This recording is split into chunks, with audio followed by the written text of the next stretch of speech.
What's going on, nation, and welcome to Ask Scott and Sean, episode 17. Now it's a scary episode, apparently. Cynical laugh, no, maniacal laugh. So we have 3 questions for you guys. If you guys want to ask a question, visit the ScottHermanFitness.com page, go to the Ask Scott and Sean section, and there's an information form right there you guys can fill out on the website, and it sends your question to us. I might just go over it and not answer it, and if I don't choose your question, try not to be mad, and then go over some of the old Ask Scott and Sean's. If there's, I've been reviewing some of them, and some of them I may accept older questions, and we might redo them. Yeah, that's actually. If I think we have better information than we previously answered it with. That's actually a good point. And for those of you who don't know, if you go to the actual page on ScottHermanFitness.com, the link is in the info section below. So expand that bar and click on it. All the old episodes are on this page, and if you hover your mouse over the tab, the questions pop up. So you don't have to click on every single episode just to see what the questions are. Hover your mouse over the episode, questions pop up, read them real quick, and just go right down the line. It's super easy. Yeah, so when you ask a question, if you really want it to be answered, give Sean money. Yeah, that would be sweet, but try to think of if it has been asked, a bunch before. Like there's a lot of questions on how do I gain weight? How do I lose weight? Which, again, we may go over it again at some point. Plus, it's always good to go over those questions because there's usually a lot of new Hermanites, and it's always something that you can add to. People have taken some of the when we're like, oh, give more information about yourself. So then they'll give their height, their weight, every single body measurement, every single exercise, which is good, and workout that they do, how many times a day they eat, and all this stuff. And they say, how is that? How do you think that is? What can I do to make it better?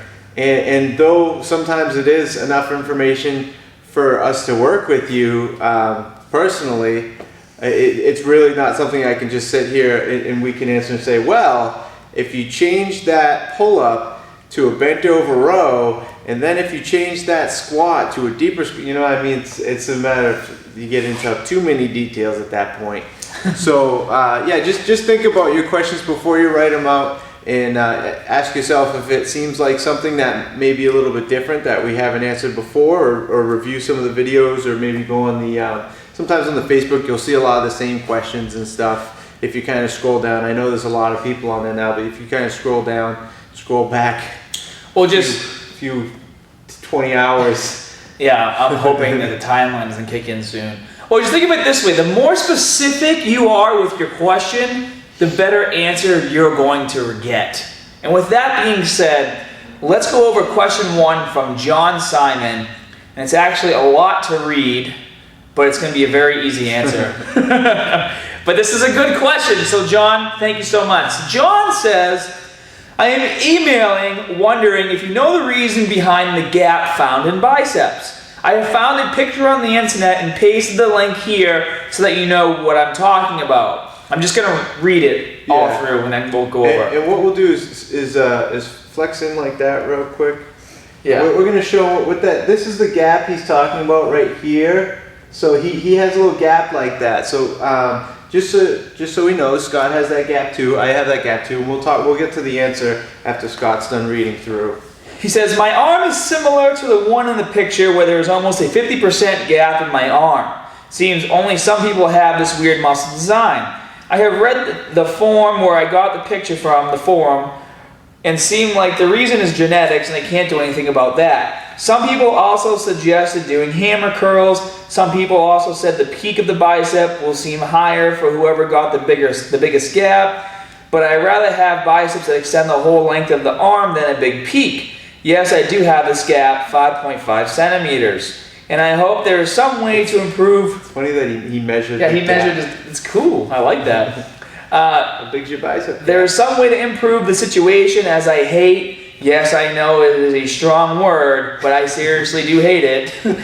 The shape of my biceps. John, you're awesome, by the way. As you can see from this diagram, there is no gap between the biceps muscle and elbow, so it's another diagram, but we'll go over that in a second. Please let me know, one, the reason behind it. I'd rather hear it from a professional. Two, anything to improve the condition. If not, then shall I train my forearm and tricep to make it look less ugly? Or would it get better as I train my biceps more and as they get bigger?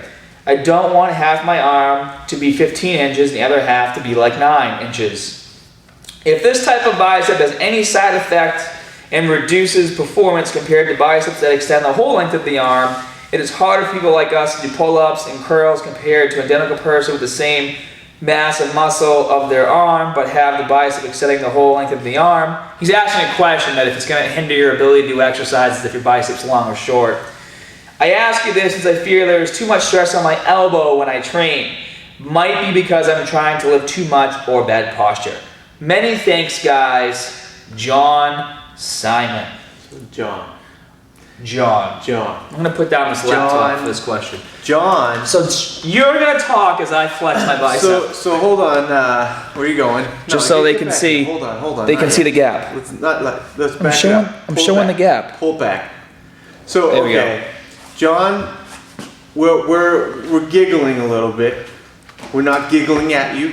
Giggling with you. With you. You should be giggling by this point, by the way, if you're not already. Now, this is, I love John's passion. He has a lot of passion about his ugly bicep area. He hates his biceps. Ugly bicep area. Now the reason why I'm giggling is this is not an uncommon question. Other people out there, other fitness professionals may have been asked questions like this. We got a lot of questions about uneven body parts and stuff like that. How do I get this body part caught up, and why does my muscle look like this? And while your genetics do determine the shape of your muscle, and you can lengthen a muscle slightly, you can grow a muscle bigger, or you can or if you're atrophy and make it smaller. I used to actually kind of get mad because I was always very skinny and lanky growing up, and I mean the gap can get a little smaller as your bicep grows. But some of my friends are really short and stocky, so it's like they never even had a gap to begin with. Like my friend Dan, he had a gap, but just like him, mine was like here, Dan's was like here to here, and I hated him. And some people do have a thicker bicep. They have a longer connection in here. Their connection goes deep into the elbow, rather than that tendon coming up a little bit further. So with that being said, yes, some people do have thicker biceps, but they tend to not have as big of a peak as people who have that longer tendon coming in here. Mm-hmm. And now you can do that diagram or that little pose. John, I want you to go into the mirror and I want you to flex, and then I want you to turn your wrist out, and you'll see the bicep fill the gap. And a lot of times you might see photos where the arm's like this, or the arm's like that, and maybe they're doing some sort of pose with the arms in the air, but you see the difference where the gap opens and closes. So this was something that was actually addressed by Dr. Hatfield. He was one of the guys that I believe he possibly owns it, and he runs ISSA, which is a certification company back when I was, they're still around, but I got certified like, I don't know, it was like 02 or 03 by them, and he went over this question because I think it was Frank Zane, he said, who he has that pose where he's like this, and he's like... Well, he was just doing his poses, I believe it was Frank Zane, don't quote me on that, but he came back the next year and he said, I did all these exercises, and there's a special exercise I did, and I learned how to make my bicep thicker, and he turned that out, and people are like, oh wow, like he really made his bicep that much bigger and thicker. And then when he comes down to it, the only thing that was really different that he did differently, his arms the exercise didn't matter, because you're not going to fill that, you're not going to fill this gap up because it makes no sense, because there's no extra really muscle besides the tendon. That's all tendon right there. Every photo now I'm going to flex like this so I look extra jacked. Yeah, and you turn it in, and you're gonna get more peak when you start to turn that in. When you turn it in this way. Yeah, I mean your peak. Some people I've seen. I have a buddy, my buddy Aaron. He has an amazing peak. It's almost pointy. His peak comes up so high. Separation, like when I'm lifted and I'm pumped, you can really see the separation right here between these two. Yeah, so some people naturally have a crazy peak. Though you may be able to get some of those muscles, you may be able to get those muscles bigger. Chances are, if you don't have a crazy peak to begin with, you're not going to develop just a sick, insane, nasty peak.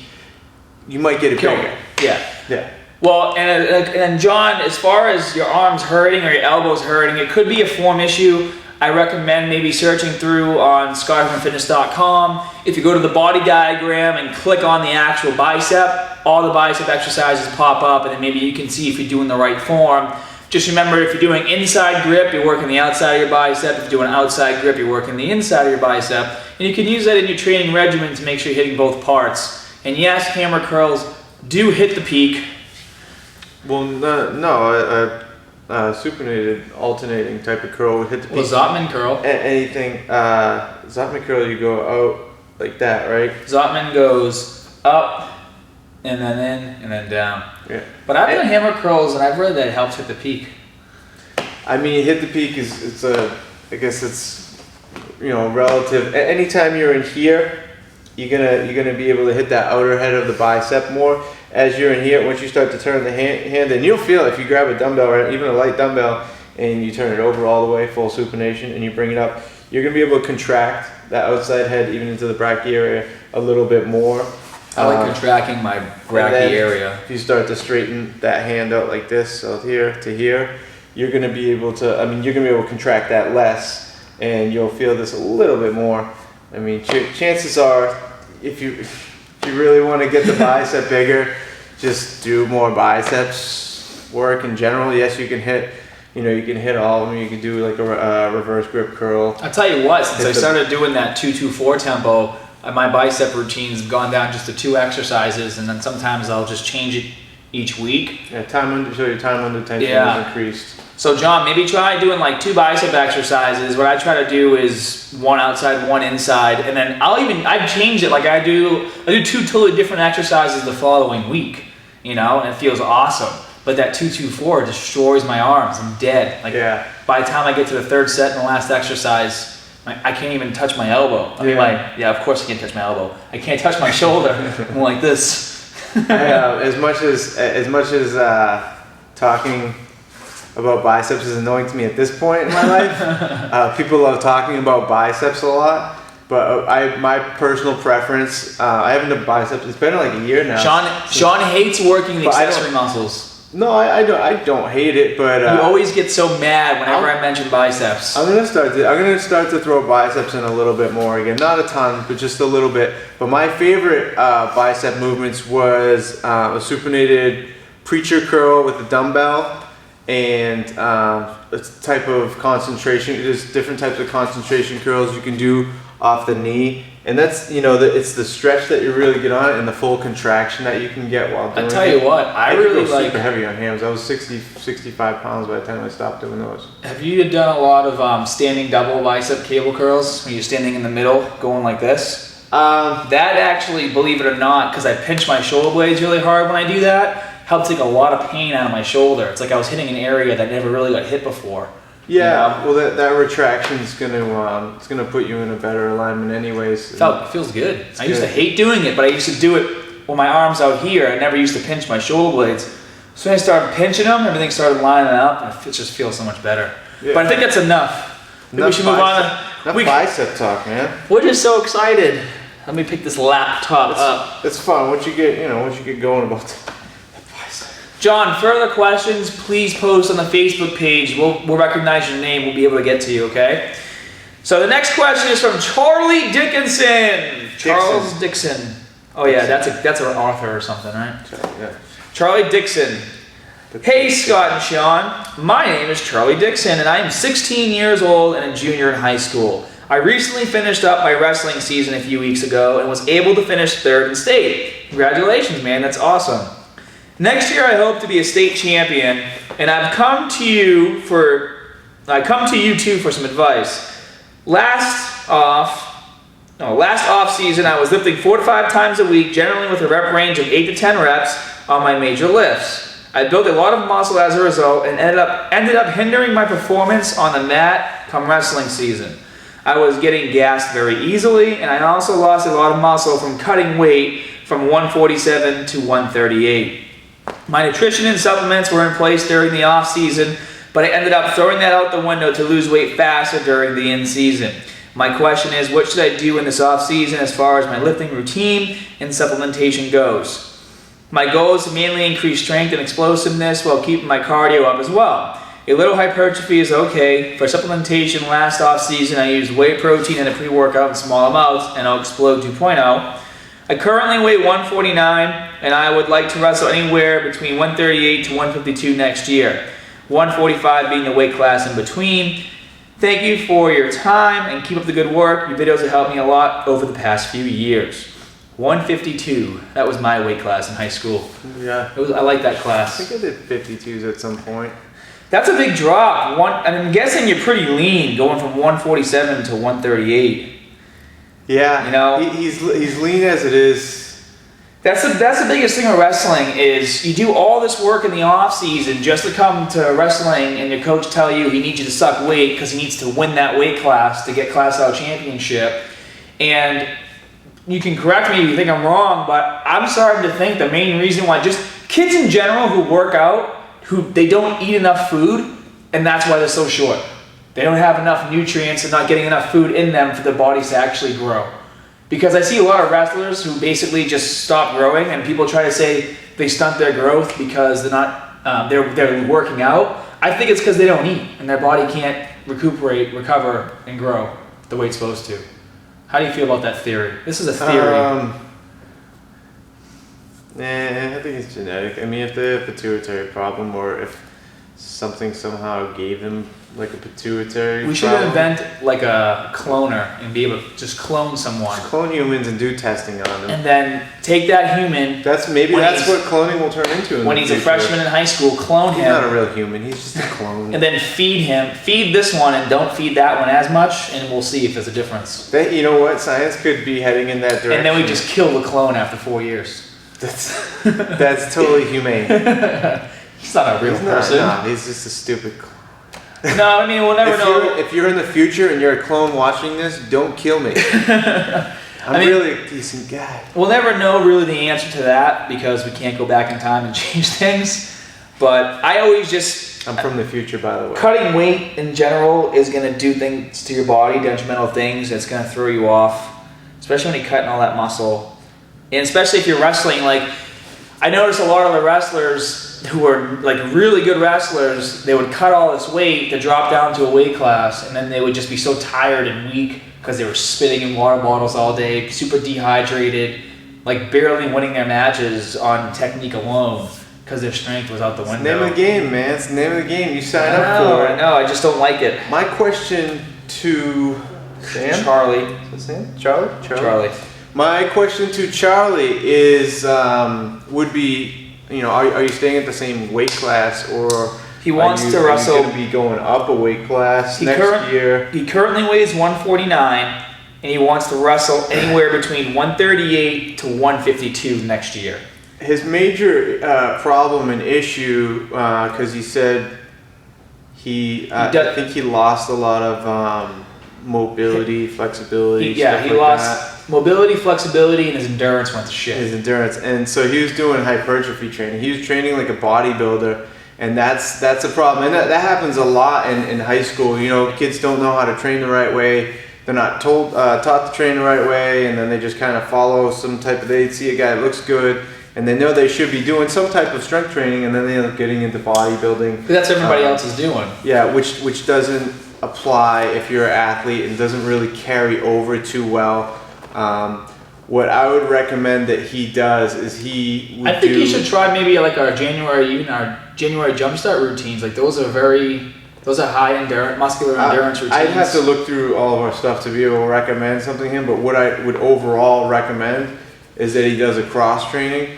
and a cross training that would implement some powerlifting. That would be, where he'd be staying I definitely 2 to 4 rep range certain days of the week, and then he did some muscular endurance stuff that was like really high repetitions, where he could maintain weight that was reasonable, or maintain a body fat that was reasonable, so that he was able to cut down and because he just have all not be wasting too much muscle in the process and lose that muscle that he's gonna gain, or that he wants to gain, clearly. Because if he's young and he has body fat that's that low as it is, he's 147, chances are he doesn't have over 10% body fat. Yeah. So he's gonna look good. He's gonna have that look that he wants regardless, without even just doing powerlifting and some endurance training. Well, if he spends all of his time in the off season doing the muscular endurance training, doing powerlifting, getting his strength super high, when the season hits, if he needs to go, he's 149 now. If he has to go 145, probably won't be a problem, and obviously 152 won't be an issue either. And if he's not hypertrophy training, he won't have to worry about putting on really too much mass over. I mean, you're gonna get stronger regardless. You're a growing kid, and if you're eating properly and you're training, you will put on some muscle. But like, we don't know his body fat percentage. I guess that's a good point to make. Yeah, like I mean, it's gonna be low, but if he's dropping from we don't know him. If he's dropping from 140 something to 130 something, chances are he has fairly low body fat. If he's a a good athlete doing what he's third in the state. Yeah. So he's obviously doing well. So then let's wrap this question up with what we think he should do. Definitely strength training. I think definitely muscle endurance. Could do a bit of cardio, depending on. Definitely doing endurance training as well. Well, depending he's on. He's going to be doing cross training. I mean, he's going to be doing power with muscular endurance with cardio endurance. I always liked to do running when I was wrestling in high school. I thought that helped my endurance a lot. I mean, obviously, if he can do that on the days he does his muscular endurance training with the weights or whatever his routine is. If he wants to end it with a bit of cardio, that's what I would do. Along with some HIIT training. I would say, you have if I was to develop a program for him, I would probably have 2 power days, a muscular endurance day, maybe 2 muscular endurance days, and either on some of those days I'd mix it in or so that's 3 to 4 days right there. I would add like another day or 2 where he's doing either the HIIT training or doing endurance training, so cardio. I think that sounds pretty good. Yeah, cardio endurance training. So if he was to do it on those days, obviously I wouldn't have him do a power session and then do cardio endurance right afterwards. We break those up into different sessions. But I hope that helps him. Well, Charles, I want you to be number 1 in the state. Number one in the state, and we'll send you an SHF singlet to tear it up with. That'd be kind of cool. Yeah. If you need help with your meal plan, Charlie, make sure you go to the shf.com page and check out the meal plan system. It'll show you exactly how to eat to make sure you're hitting all your micro macronutrient needs for the day. It's gonna be super important for you, especially with your training. And if you want us to go back to a pre-workout, I've been using the NO Explode 2.0 as well. And I've switched now to the Hyper FX, which is a new product. And I actually like that a little bit better. So if you want to try something else, you can try that. The reason why I like it better is because sometimes after an NO Explode, I'll feel a little bit bloated. And sometimes maybe go down a little bit with my energy afterwards, depending on what I'm doing for a lift. And I notice with the Hyper FX, I tend to just kind of jump around and slap Sean in the face a little bit more. And I'm happy, which is good. It also works because, these are just obviously fun reasons. No, it actually works as a thermogenic, and it contains peak ATP. Granted, you want to have some water retention, which is why the creatine is great in NO Explode. But I guess if you're trying to suck weight, you don't want to have too much water retention, you can try this and you don't have to worry about it. My recommendation would be a cup of black coffee, straight to the face. Straight to the face. You can either just splash it in your face or drink it. What I wanted to say to Charlie? Yes, Charlie. Charlie, I'll make you a deal. If you get in contact with me on the Boom Athletics YouTube or Facebook, or on my personal page, the Sean Boom Seberg one, I'll make you a custom routine for free. It'll be yours, and we'll work to get you to number 1. I'd like to see you be number 1 in the state. Well, that's And very nice of you, Mr. Sean Hooksieberg. It would be sweet. It would be sweet to That have would be some- cool. Yeah, definitely. And then I'll make you a special singlet. Make you and it'll be based around, we'll do mobility work, everything based around wrestling. So the whole program will be developed around wrestling. It'll be a black and red singlet, because that'd be cool. Yeah. If you become #1 in state, Scott will buy you a personalized Scott Herman Fitness black and red singlet. And you will wear it That would be sweet. in public. Hold us to it, please. Last question, Sam Dotson. Dear Scott and Sean, my question is about working out variation. I try to plan my workouts in advance, and I've heard that it's best to have different workouts every week, but I've also heard that workouts should be varied 6 to 8 weeks. Is there a middle ground here? Is one more right than the other? My second question is, I drink a lot of water. I have a 20-ounce water bottle and fill it up about 5 to 6 times a day or more, so about 120 to 140 ounces a day, not including the water I mix with my protein. Am I drinking too much water? I'm 5'8", 120 pounds, and I'm 16 years old, if that helps. Thanks in advance. You guys are awesome. Okay. Thank you. So, question 1. As far as workout variation, I think that is going to depend on the kind of workout that you're doing. If you're doing a powerlifting routine or you're trying to increase your strength, I mean, then you got to do your deadlifts, your benching, and your squatting, and your power cleans. And you're not going to switch your deadlift to something else. Yeah, he doesn't necessarily You know what I mean? see his goal, correct? Yeah. As I said earlier, as far as if you're doing just a hypertrophy training, for my bicep routine, I'll switch the exercises up week to week. Sometimes I'll do the same ones in a row. I guess if you want to have like a peace of mind, if you're doing the same routine for 4 to 6 weeks, at that point in time, it's good to switch it up to get some muscle confusion going on. And now I need you to chat because the camera said something about the battery. I'm gonna have to plug it in. I say bad muscle confusion. I say yes to tension overload, extra stimulation through volume, or through weight. So if you're worried about changing up your program every 4 to 6 weeks for stimulation, that's not necessary. There's other ways that you can change it. I know you talk about changing things every other day or every other week, I believe. I know there's bodybuilders, professional bodybuilders I know who like to change things up every other week. You can get muscle fiber stimulation through changing things that you do, changing exercises that you do. Sometimes changing the not necessarily the form on an exercise, but changing the way you would do particular exercises. Like there's a lot of modifications and variations that I'll do within my workouts that I know they create extra muscle fiber stimulation. But overall, you really, like, people have been asking me recently. I wrote out a program for a couple of friends of mine that after, they're just losing weight. But even as far as muscle stimulation goes, I tell them, I'm like, you guys don't need to really. If you're increasing the weight, you're also getting more muscle stimulation because obviously it's getting easier. That's tension overload. Yeah, tension overload. And then you can do. And then you can change the tempo, and you get a totally different workout. You can start to do like, if you're doing like there'll be a tension overload. You're going lower and you're doing more explosive movements. Or you can lower the weight and do more time under tension. I believe you may be able to. I'd have to look into that. So I believe you might be.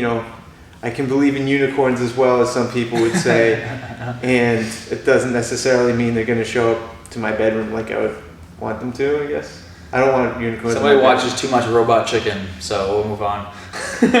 No, but yeah, you don't need to change your routine every 3 to 6 weeks, every 4 to 8 weeks. If you're still getting results with it, if you're still, what I tell That's people, actually then a good point to make. I guess it's based on your results. What I tell people is, continuously try to go up in small increments. Keep the form tight. I'm really concerned. Like we maxed out on deadlift today. I did 420 for my first time. I was really pumped because 8 weeks ago I could barely do 365 with good form with reps. And his form was really good today. The 420 went up. Scott did 440. He did really well. but I did better because my form was better. But my point being that I'm not concerned with going up really quickly. 5 to 10 pounds a week on some of your lifts. I know I'm being long-winded here. 5 to 10 pounds on some of your lifts every week. If you're still getting progress, if you can go up in the volume and keep good form, then next week go up in the weight a little bit. So keep that trade-off kind of going. Once you start to stall out, it might be a good idea to either do a deload to get your central nervous system back on track. Well, that's what we're gonna do now is a deload because I wanna. We're gonna do a deload. I want to get the 450 and above, and I want to have nasty good form. Yeah, we're gonna continue to power train. We've been doing pretty much a lot of powerlifting. We did the Russian squat as we mentioned before. Program. We stuck to it pretty solid, and now we're gonna mix hypertrophy into it a little bit more. So like a power building routine, and then I'm gonna work even more mobility, more cardio into it because I'm in fat guy mode. But not me. I'm never in fat guy mode. You were getting into fat guy mode, and then I said nope. For Scott. And then I said nope. I'm done with that. So yeah, you can. Well, let's get to the second part of his question. I think you're kind of repeating yourself a little bit now. The answer is no, you don't need to change your routine as much as some people would want you to believe you have to, unless you stop getting results. Deload, try something different if you're really bored. Yes. And you're not getting results. Yes. You can even take the same routine and throw supersets in and try doing stuff like that, or a drop set, and it still changes the routine. Same exercises. The second part of your question, we did some looking up online, and we already knew that there's 70% of your body is water.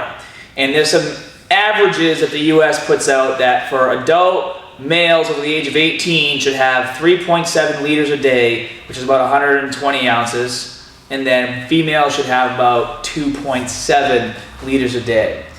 And so we're going over the numbers and talking about what you're doing. So you're having about 120 to 140 ounces a day, which is right around where the average is, where you should be. Now, depending on your physical activity, the humidity where you live, the temperature, and just in general how thirsty you are can change your water requirements. So the best thing to do, the best thing to keep in mind is get those 120 ounces in minimum like you're doing, which is great, and see how you feel. If you're still feeling dehydrated and thirsty, maybe you're sweating balls because it's really hot where you live. Like I was just out in California and I wanted to die because I'm from New Hampshire and I like it cold. I don't sweat too much and I like it like that. So you're sweating balls? Sweating balls. That's a technical term. It's something we say here in Massachusetts. They say it other places, I think. It originated here. No one counts Canada. We love the Canadian Hermanites. So just to use a study for reference. So we'll just say that he's fine right now. I did find a study. It's the U.S. Army Research Institute of Environmental Medicine, and that study said average person basically breaks down abstract into average person should intake, average male 3.7 liters, female 2.7 liters. It's 33 ounces in a liter if you want to calculate that. But environmental factors, Scott touched upon that. Environmental factors do play a role. Also, what you want to take into consideration is personal factors. I mean, everyone does vary. People don't generally sweat at the same exact rate as one another. Or I mean, it could be really hot where you live, but you just had a computer desk all day working, and you just AC'd, and you're feeling pretty good. Environmental, yeah. So environmental, personal, individual to individual, it can fluctuate quite a degree from what I know, experienced, and seen. Also, if you are an athlete, you are going to require more. So you're going to sweat more. That comes into play. Physical activity. Yep. So those are some things to consider. If you are an athlete, Sam, you might want to up it a little bit even. I know it feels like a lot of water because you're peeing a lot. You got, clear pee. That's pretty much an indicator of it feels good though. Having enough water in your system. Check your sodium levels too.